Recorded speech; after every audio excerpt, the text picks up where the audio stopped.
The only Avengers film to make less than its predecessor was... Hey everybody, Colton here. Sorry I'm not in my usual spot over there with the better camera and whatnot.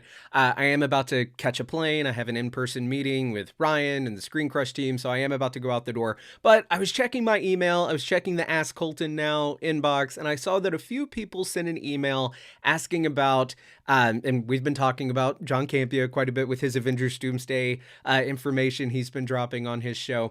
And of course, you guys know, I love the Campea show. I've been watching it since like my freshman year of high school. So not to pick on my boy, he was a big inspiration for me, but he has been of the opinion that Avengers Doomsday would not cross $2 billion.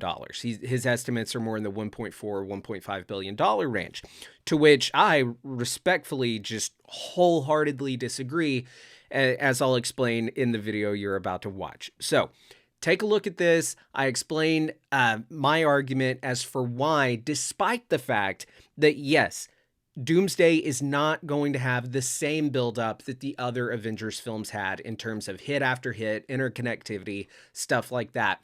But I explain why it almost just mathematically, I don't want to say has to hit 2 billion, but as I'll explain in this video, the percent drop that we would see between Endgame and Doomsday, if Doomsday comes in under 2 billion, it would be unseen in this franchise, in the Avengers MCU franchise. And I think that, plus the fact that the hype we're seeing around the film really pushes that point forward and kind of proves me right, because I love being right. Campea talked about on his show how he spoke to someone who's works at one of those like analytic companies that does like projections and stuff, including box office projections, and that they have Doomsday as hitting $2 billion. And the guy explained why and cited the fact of the amount of hype that we're seeing is a big part of that, despite all of the issues that Marvel has had as of late. So I felt very vindicated. I was glad to see that an official analytic company who does this stuff professionally agrees with me and what I've been saying for months, that I think Doomsday crosses 2 billion. Not because I'm an old big Marvel fanboy and I'm super excited about Doomsday, therefore everyone must be, and therefore it crosses 2 billion. No, simple math, I think, shows that Doomsday almost certainly has to cross $2 billion. So the first Avengers movie made $1.52 billion. Age of Ultron made a tiny bit less than that, coming in at $1.4 billion. Now, we can speculate on why that was. I would think that it's really just Age of Ultron didn't reach the same level of just huge pop culture phenomenon that was that first Avengers movie. So it makes sense that it made just a tiny bit less. But it pretty much made the same. It just fell a little bit short. But then came Infinity War and Endgame, which blew the original and Age of Ultron both out of the water. Infinity War made $2 billion and Endgame made $2.8 billion. That's right.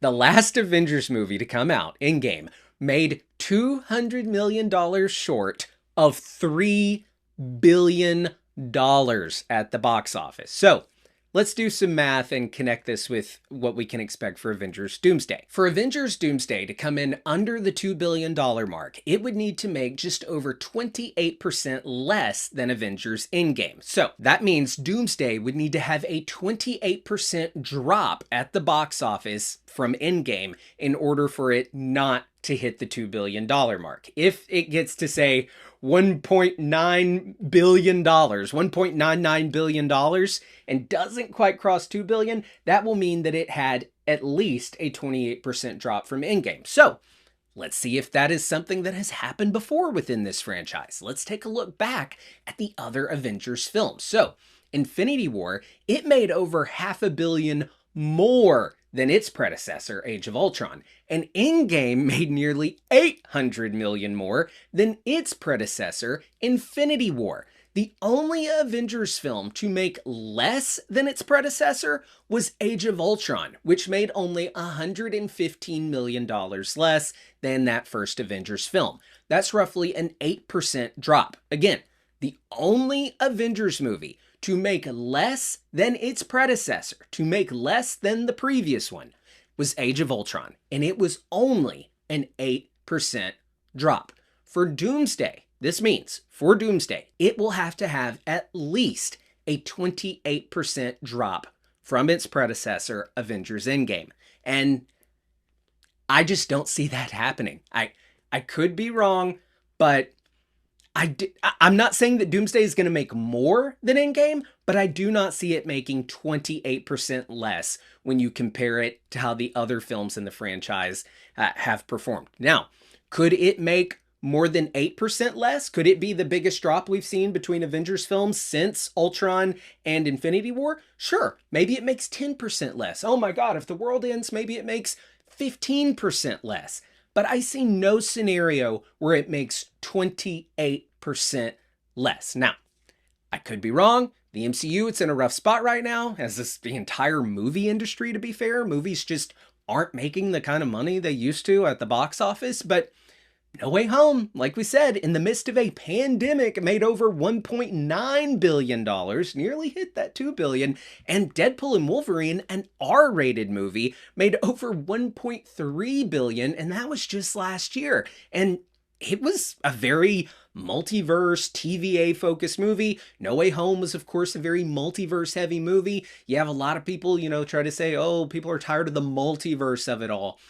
I'm not so sure that's the case. I've also heard people make the argument, oh, well, of course, Spider-Man No Way Home and Deadpool and Wolverine made a lot of money. There's Spider-Man and Deadpool and Wolverine, and oh, geez, like Hugh Jackman and Tobey Maguire and Andrew Garfield were all back. It was a big deal. And yes, it was a big deal. And yes, that played a major role in why those movies made more than the others in this saga, because people are just more interested. It's more of a pop culture impact, I guess you could say, when you have these big OG characters returning with returning cast. Well, guess what?